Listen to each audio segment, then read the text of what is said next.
Today's interview on the Wildcats Network is only possible through the support of Team Steve Lamani at Realty One Group. Team Steve Lamani at Realty One Group offers unparalleled knowledge of the Westmoreland real estate market. Whether you're a first-time buyer or a seasoned seller, Steve Lamani at Realty One Group is here to guide you every step of the way. Give the team a call at 724-972-1543 or via email at steve@teamlamani.com. Thank you, Steve Lamani, for your generous support of the Wildcats Network. Welcome back to the Wildcats Network, as I'm now joined by the new head coach of the Greater Latrobe Gridiron Wildcats in Tom McIntyre. And Coach, first off, congrats on being the new head coach of the Latrobe football program. Overall, what is the feeling right now that it is official that you are the head coach of the Wildcats? Well, thank you very much. I appreciate that, Richard. And it's been since I found out Coach Brady was leaving. Went through a lot of feelings and emotions there. Loved working with him. Was looking forward to working with him for many more years. And it was time for him that he was ready to step away, and kind of had to focus my attention and shift gears to prepare for, the interview process and applying for this job. And, it was a lot of work and a lot of stress, and, really wanted to do the best job I could and put myself in the best position to hopefully at the end of the day earn the job. And, I have a really supportive family at home, and, one of the most important things in the world is having a good football wife, which I certainly do. And I think we've all, over the last couple of days now, just kind of a feeling of relief and excitement, and glad that whole process is over, but at the same time really excited to really get into football and what this job entails now. And you were the offensive coordinator under Ron Brady, and the offense was successful for the prior 3 seasons. How nice is it to keep that continuity within the staff, but also maybe the comfortability within the players in the locker room as well? It'll be really nice. I know when we started 3 years ago, we basically installed this offense from scratch, from step one in terms of the terminology that we used with the kids, how we called plays, how we called protections. Everything was brand new. And each year that they came back, it got a little bit easier because they knew it better. And, despite losing a lot of really talented, good players that were part of that offense last year, our JV team, our JVB team, everybody in our system has been running it and, has become familiar with all that through the years. So, the staff and I, very little change to that. So, we're going to be able to continue coaching the way we do and implementing the things that we do. And, we've talked, for the last month or so, kind of preparing for this and understanding we're going to have some turnover with players. And we are going to have to adjust those schemes a little bit and make the best of the talent that we have and use, their skill sets the same way we did with John and with Alex and Jaton 2 years ago. And, everybody that's been such a big part of making this offense successful with this new group we have coming in, how can we use their talents and, everything that they have to offer, which is a lot. It's a talented group coming back. And, we're really looking forward to getting started with that. And it's always cool at the beginning of a football season. First time you get out on the field, first time you kind of see the new product. And, it's kind of like Christmas morning when you get a new toy there. And, this is what we got. And we're going to each day get that a little bit better and, work with those guys and develop, hopefully not missing a beat whenever we see the offense next fall. The one thing that always stuck with me whenever Ron Brady took the job and he and I first talked was he wanted to build a winning culture right away. He did that, but he also talked about making a culture that made Latrobe proud and fit the right culture for Latrobe. Now, with you taking over as the head coach, with what you've learned over the past 3 years, how will you help keep that right culture the same way, in a sense, that he started to build? Sure, that was really important. You brought up a good point there that it's a culture unique to Latrobe, because I think everywhere you go, that looks a little bit different with the community and the kids that you have. And when you want to establish a culture that works for you and works for your school, what works here and what our vision of that is a little bit different than, maybe a school down the road or in another part of the Whitfield. And I think we really kind of hit that right here, and Coach Brady hit that right especially. One of the first things he stressed is our kids be good people, make good choices, be the best person you could be outside of the locker room and off the field.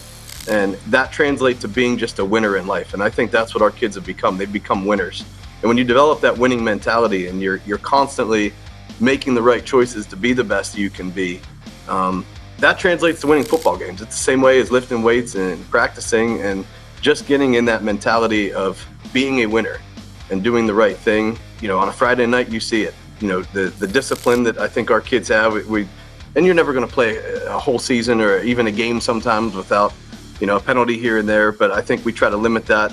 Our kids play together. They play for each other. You don't see a whole lot of stuff going on after the whistle and everything. It's whistle to whistle, playing as hard as they can, getting back to the huddle. And, they kind of look out for each other on that.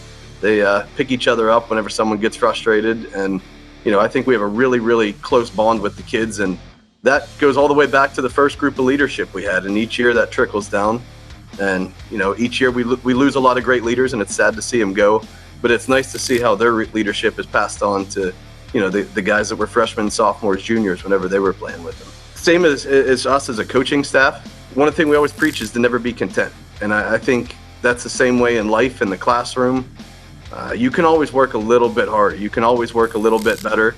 That applies to me too, as a father, as a teacher, as a coach, whatever it is. Even when you feel like things are really, really good, you can always work to be a little bit better. And I think our kids have that mentality and always know that, there's another gear to find. And it's good to feel good and reflect on yourself and the successes that you have. It's also important that, when you become content in that, that's when, you drop down a level, and you always got to look for ways to keep continuing to better yourself. And what can I do to make the team better as well? Transitioning to the team themselves, the program will be graduating a good number of seniors from this past year's team, and you'll need to replace the production that John Wetzel and Alex Tash had from the prior 3 seasons.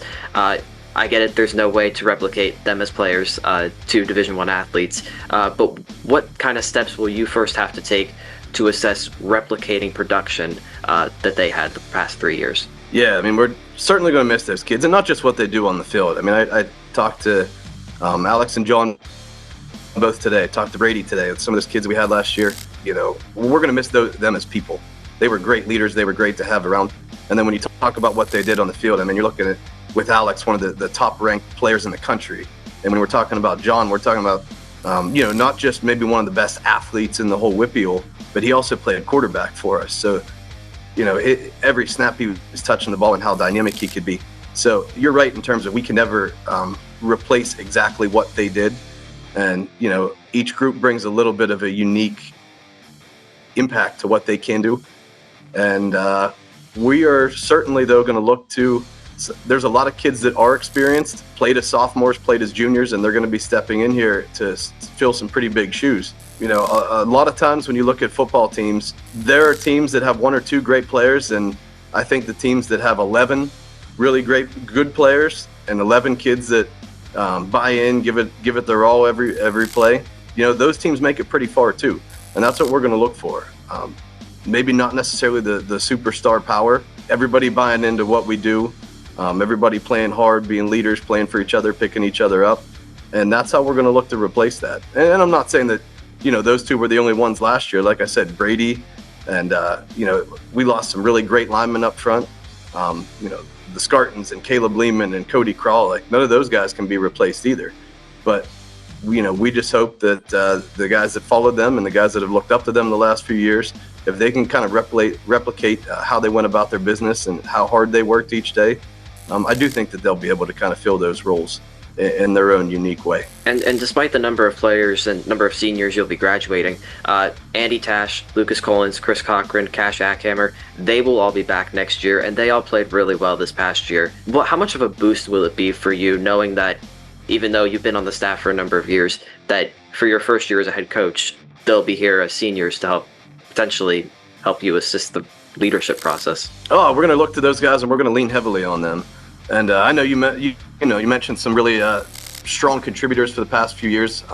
Kids like Lucas Collins and Chris Cochran, and actually when I went back and looked at our roster and how many people actually played significant snaps last year, Cash Ackhammer, you mentioned, Sawyer Butina, Danny Noonan, Eli Meter, Owen Burkett, Izzy McMahon, Luke Tomko, Aaron Gasky. I know that there's more kids I'm missing too, but I always thought of this as like a really senior heavy team, and sitting at the banquet and watching all those kids kind of walk through their last stage there as a Latrobe football player, you realize you lost a lot. But then we step back and look at what's coming back, through injuries or through just the rotation at certain positions. A lot of those guys really got valuable experience, and like someone like Danny Noonan, who cemented himself throughout last year as a full-time starter and a really, really good corner. At this point last year, he was fighting and battling for a spot, and he's coming back this year with a lot of experience and as a veteran now. And me as a coach, I'm going to rely on those guys in their own way to be coaches too.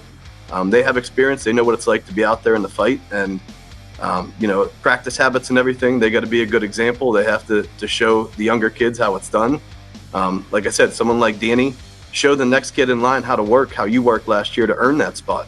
So that a year from now, we're talking about some of these younger guys like AJ Yaboa and Ty Wisniewski and Dom Scarton and some of these up and coming players, we always call them. But the other Burkett brother, Clayton Burkett, played a ton of reps at JV last year, played special teams, in his own sense, got a lot of experience. And those guys are kind of in that position now where, there's some positions to be won and they have some leadership to follow. And it's kind of, that's how the cycle goes. We're going to turn it over to them and see what they can do. And I hope in a year from now, we're talking about some of those guys I just mentioned as taking huge steps this year. Lastly, Coach, what are the first steps that you guys are going to take throughout the rest of the winter and the spring to get you ready for the summer? And then by that point, it will be a short time until the new season begins. For sure. I already feel like right now, like it's going to be here, before we blink our eyes as we sit and look outside and it's, -5 degrees. But, just the way the football calendar works, when January rolls around, that's kind of when everybody gets started. And we're going to get 1 week of January, and we have to make up for some missed time here for sure. And I'm glad that right now that we're in position to get started, and we're hopefully on Monday. We're going to meet over the next couple of days, and Monday we're going to get back to work. The way that we've always done it here, if it's nice outside, we're outside. So, I hope we get some days in January. We're able to get out there and we're able to start running through our offense, running through our defense, kind of teaching those things that, like I said, I hope a lot of kids remember and they remember the terminology and the techniques and everything. But, we can never be good enough at it. We're going to get out there and practice it as soon as we can. We're going to hit the weights. We got to get bigger. We got to get stronger. And we all know that. And we got to work extra hard to make up for that, the last month that maybe we didn't. I know we have a lot of kids playing other sports. They play baseball. They run track. They're finishing up basketball and wrestling right now, which is great. We want those kids to be playing those sports. But, anybody that's not, we're going to expect them to be there. When the summertime rolls around and we finally get everybody together, even before that, we get into mini camp in May, I'm pretty confident that we're going to be kind of at the same stage we were the last few years. So we're going to work hard to make up that time. And once we get in the summertime, it's a whole different schedule. We go through the 7-on-7s and kind of our summer routine where we're spending time in the weight room. We're spending time outside with our with FSQ and our quickness and agility things. And, that's when we can really fine tune kind of all aspects of the game there. We're a little bit behind, but I think in due time, we're going to get back on track here pretty quick. Well, Coach McIntyre, thanks for doing this. And once again, congrats on being the new head coach here at Greater Latrobe. Thank you very much, Richard. I appreciate it, man.